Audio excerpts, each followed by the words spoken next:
6 signes que tu iras au paradis après la mort. Regarde ça avant que ce soit aussi en retard. Si tu vas prendre ton dernier souffle aujourd'hui, tu sais sans aucun doute où tu passerais l'éternité. Pense à ce sujet une seconde. Imagine-toi debout devant Dieu, le Créateur de l'univers, le regardant dans les yeux pendant qu'il parle destin éternel. Entendriez-vous les mots « Bravo, bon et fidèle serviteur » Matthieu 25, 23, ou entendriez-vous quelque chose de loin plus terrifiant? « Je ne me quitte jamais, je te connaissais » Matthieu 7, 23. Je sais que c'est profond, mais c'est une question que nous ne pouvons pas nous permettre d'ignorer. Le paradis est réel, l'enfer est réel, et que cela nous plaise ou non, chacun de nous se dirige vers l'un de ces deux endroits. Mais voici la bonne nouvelle, que la Bible donne nous des signes clairs, puissants, indéniables, des signes qui révèlent si nous sommes vraiment sur le chemin du paradis. Et aujourd'hui, je vais en déballer 6 d'ici la fin de ce message. Vous n'aurez pas à vous demander « Suis-je vraiment sauvé ou vais-je aller au paradis ?» parce que nous allons directement chez Dieu, mot pour la réponse. Et laisse-moi te dire, il ne s'agit pas d'opinions, de traditions ou des idées de bien-être. C'est à propos de ce que la Bible le dit, en fait. Si tu es prêt pour savoir où vous en êtes avec Dieu, et ce que vous devez faire pour être sûr à 100% ton salut. Reste avec moi, parce que c'est peut-être le plus important message. Vous entendrez un jour pourquoi cela importe la réalité de l'éternité. Avant, nous entrons dans les 6 signes. Soyons réalistes pour un instant. L'éternité n'est pas un jeu, le jour où chacun d'entre nous sera debout devant. La vie à toi soit complètement mon Seigneur, mon Sauveur et mon plus grand désir. Moment 1, je choisis de te suivre. Merci toi de m'avoir sauvé. Au nom de Jésus. Amen. Si tu faisais juste cette prière avec sincérité, c'est le début d'une nouvelle vie avec Christ. Le ciel est maintenant ta maison et Dieu est avec vous à chaque étape du maintenant. Grandis dans ta foi, lis la Bible, priez quotidiennement et entourez-vous avec des croyants qui vous encourageront. Et ne garde pas ce message pour toi, partage-le avec quelqu'un qui a besoin d'entendre. C'est Jésus qui, des plus gros mensonges, Satan veut que vous croyiez. Jésus lui-même a dit Matthieu 7, 13, 14, que le chemin de la vie, le chemin du paradis, est étroit et peu le trouvent. Mais la route vers destruction, la route vers l'enfer est large et beaucoup entrent par là. Ce qui veut dire que non, en fait, tout le monde va au paradis, selon Jésus. Plus de gens finiront en enfer plutôt qu'au paradis. Laisse ça couler, je suis là pour 1 seconde maintenant. Ne vous méprenez pas. Je ne suis pas là pour t'effrayer, mais je suis là pour te dire la vérité parce que je m'en soucie de votre âme et Dieu se soucie de votre âme encore plus.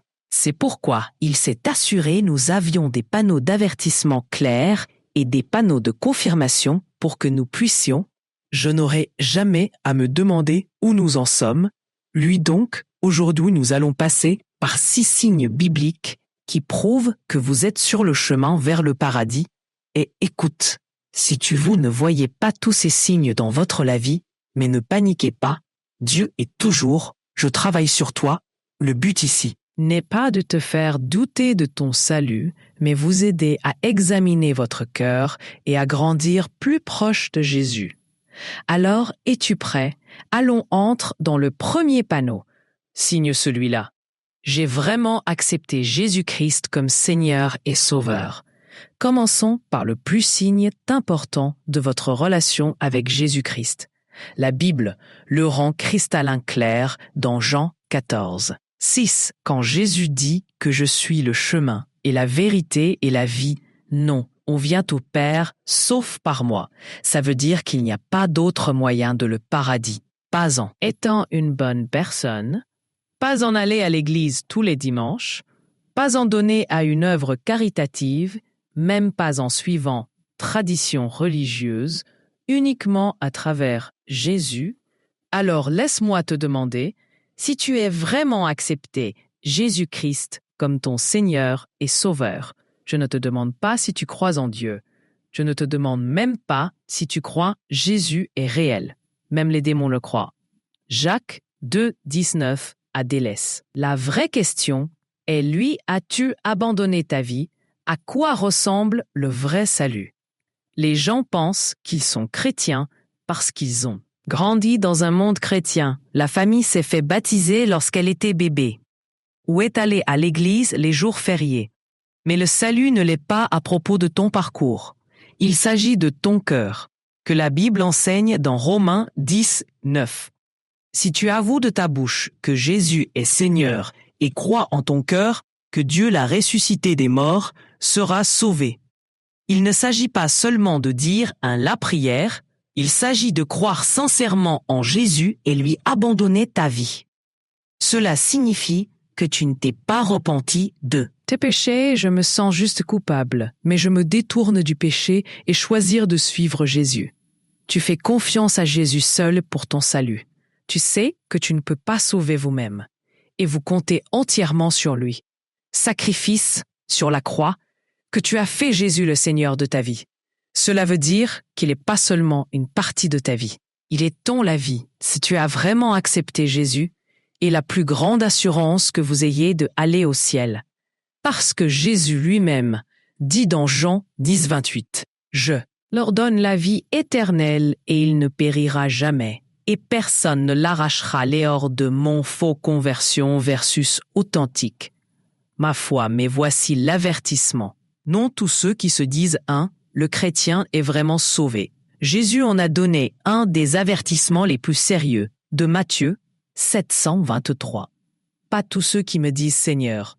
Le Seigneur entrera dans le royaume des cieux, mais celui qui fait la volonté de ma Père, qui est au ciel. Ce jour-là, beaucoup me dira Seigneur, Seigneur, n'est-ce pas prophétise en ton nom et chasse démons en ton nom? Et fais beaucoup de choses puissantes, travaille en ton nom, et alors je le ferai. Déclare-leur que je n'ai jamais su que tu partais de moi. Vous, les ouvriers de l'anarchie, ce sont des gens qui pensaient qu'il était sauvé. Ils ont même fait des choses en Jésus nom. Mais Jésus leur dit que je ne l'ai jamais su. Pourquoi? Parce qu'ils avaient une religion, mais pas une relation, qu'ils ont traversée. Peut-être qu'ils sont allés à l'église. Peut-être ils ont fait de bonnes choses, mais ils n'ont jamais vraiment abandonné leur cœur à Jésus. Alors, demandez-vous si je connais. Veut dire que tout comme un arbre en bonne santé produit de bons fruits, et un vrai, le chrétien produira du fruit spirituel. Et de quel genre de fruits parlons-nous à propos des Galates 5, 2 nous le dit. Mais le fruit de l'esprit est l'amour, joie, paix, patience, gentillesse, bonté, fidélité, douceur, maîtrise de soi. Contre de telles choses, là-bas, il n'y a pas de loi. Ce sont les résultats naturels d'une vie transformée par le Saint-Esprit. Décomposons-les, mon amour, n'est-ce pas aimer vraiment les autres, même quand c'est? Est-ce que tu pardonnes fort ou est-ce que tu tiens?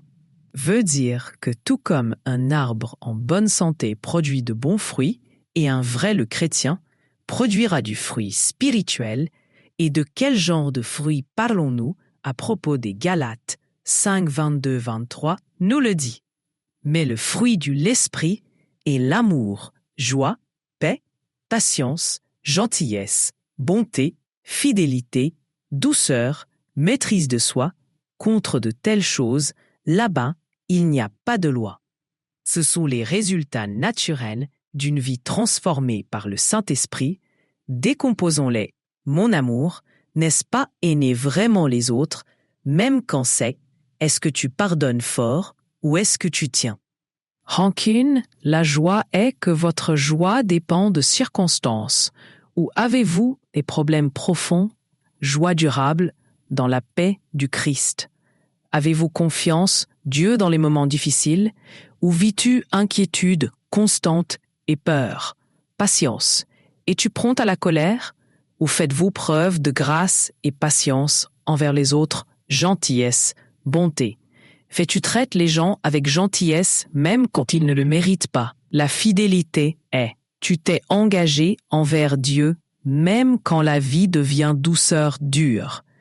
Parles-tu avec amour ou est-ce que tu détruis les gens avec ton mot maîtrise de soi? Êtes-vous discipliné dans votre action ou cédez-vous facilement à la tentation? Les bonnes œuvres ne vous sauvent pas, mais ils révèlent ta foi. Maintenant, soyons il est clair que nous ne sommes pas sauvés par les œuvres. Éphésiens 28, 9 dit que par grâce, vous ont été sauvés par la foi. Et ceci, ce n'est pas votre faute. C'est le don de Dieu, n'est pas le résultat d'œuvres, afin que personne tu peux te vanter. Mais tu ne gagnes pas ton chemin le paradis en étant une bonne personne. Le salut est un don de Dieu. Mais voici le problème. Si tu es vraiment sauvé, ta vie le sera. Montrez-le, Jacques 2,17. Le dit aussi, la foi par lui-même, s'il n'a pas d'œuvre, est mort. En d'autres termes, la vraie foi produit action. Si vous prétendez être chrétien, mais il n'y a aucune preuve, pas de changement, non fruit, aucun désir de vivre pour Dieu. Nous tous luttons et nous échouons tous, mais voici la clé. Est-ce que tu grandis, n'est-ce pas? Désirez-vous devenir davantage comme Jésus, n'est-ce pas? Devenir plus patient, plus aimant et plus christique au fil du temps, c'est ça le fruit spirituel ressemble à leur demander « Je vis toujours de la même manière que je l'ai fait avant de prétendre, suivez Jésus, parce que si le Saint-Esprit est vraiment en toi, il te changera. Si tu vois cette transformation, c'est un signe étonnant que tu es là, le chemin vers le paradis. Passons maintenant à le troisième signe. Signe 3, tu obéis. Vont pas nous permettre d'ignorer le paradis est réel, l'enfer est réel et que cela nous plaise ou non, chacun de nous se dirige vers l'un de ces deux endroits. Mais voici la bonne nouvelle, que la Bible donne-nous des signes clairs, puissants, indéniables, des signes qui révèlent si nous sommes vraiment sur le chemin du paradis. Et aujourd'hui, nous sommes, je vais en déballer 6 d'ici la fin de ce message. Vous n'aurez pas à vous demander, suis-je vraiment sauvé ou vais-je aller au paradis parce que nous allons directement chez Dieu. Mot pour la réponse. Et laisse-moi. Une réponse naturelle à le salut maintenant, soyons clairs, nous ne sommes pas sauvés en obéissant à Dieu. Le salut passe par la grâce, par la foi et non par les œuvres. Éphésiens 28:9. Mais voici le problème. Quand tu l'es, l'obéissance véritablement sauvée suit naturellement. Pensez-y de cette façon. Quand tu aimes vraiment quelqu'un à qui tu ne lui obéis pas par peur ou obligation, vous leur obéissez parce que je veux leur plaire. C'est pareil avec Dieu. Si tu l'aimes vraiment, tu le feras désir de faire ce qui lui plaît. 1 Jean 2,34 dit « Et par ceci, nous savons que nous avons appris à le connaître, si nous gardons le sien commandement.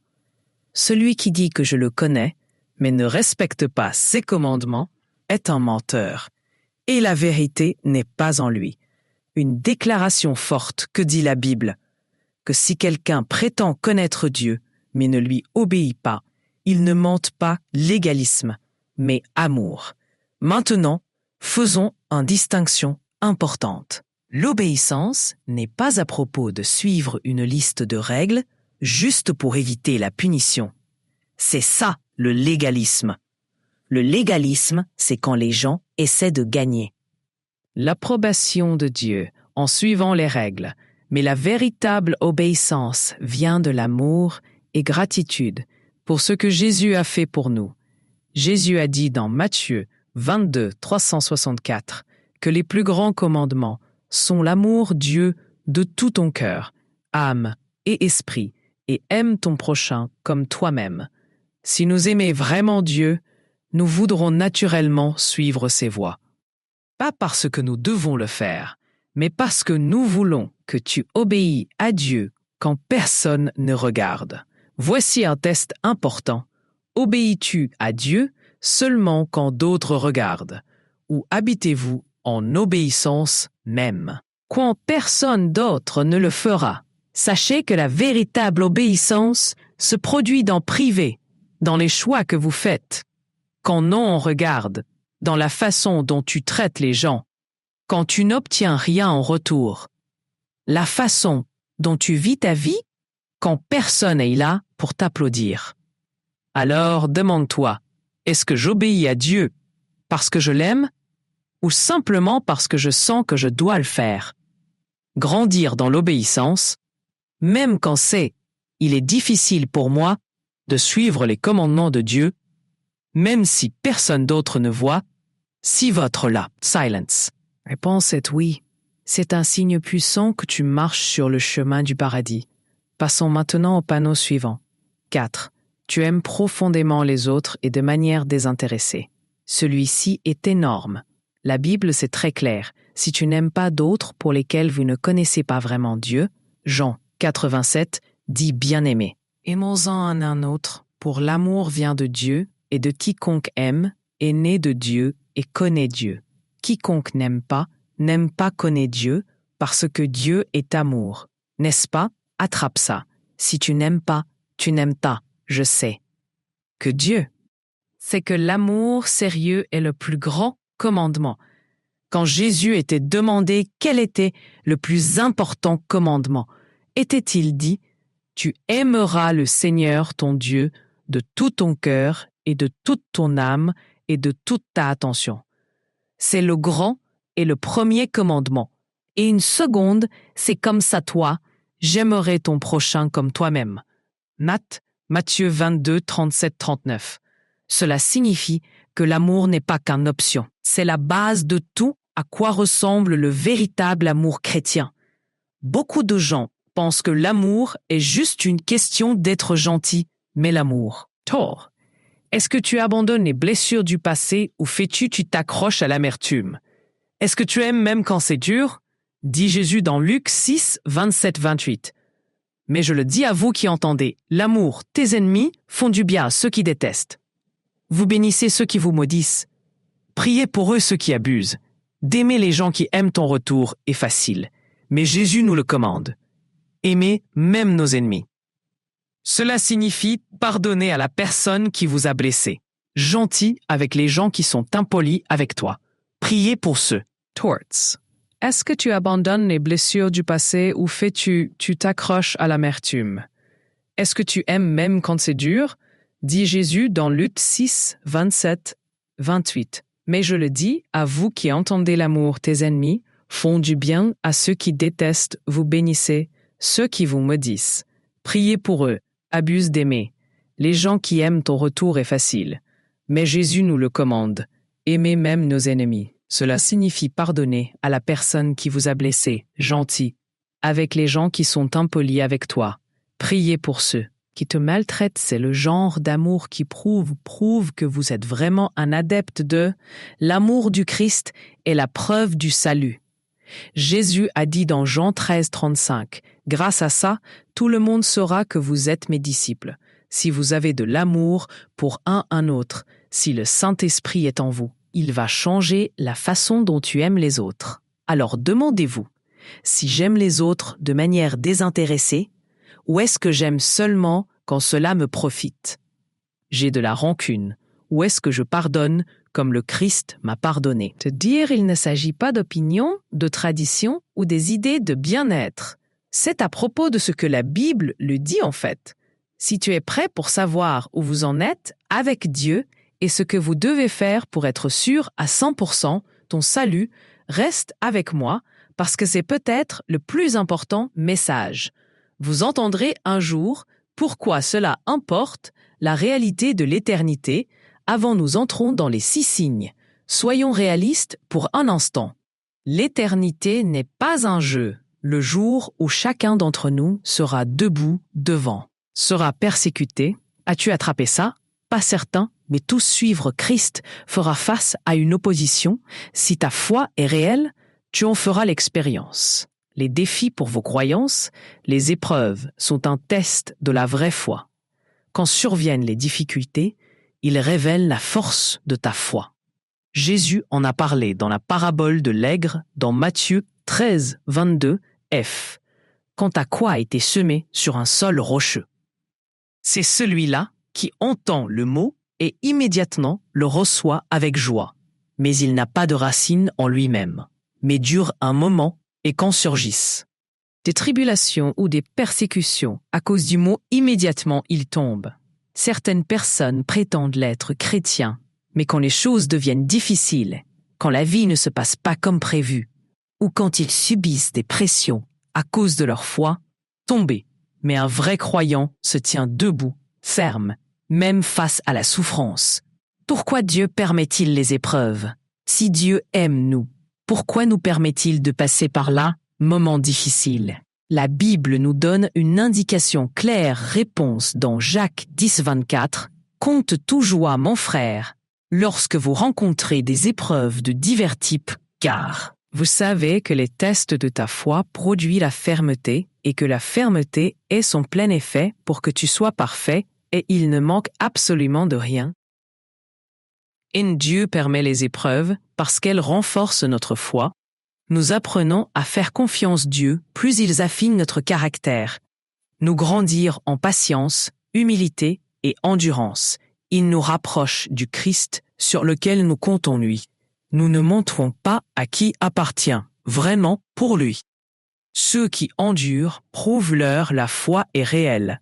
Es-tu prêt à souffrir? Car Jésus-Christ a dit dans Matthieu 5, 10, 12. https://vinemilk.vn/v-ik-su-fatren. Fidèle à Dieu, si donc c'est un signe fort que tu l'es, marchez sur le chemin du paradis vrai. Les chrétiens n'abandonnent pas Jésus quand la vie devient dure. Ils tiennent même le coup. Signe si plus serré. Tu as un caractère inébranlable.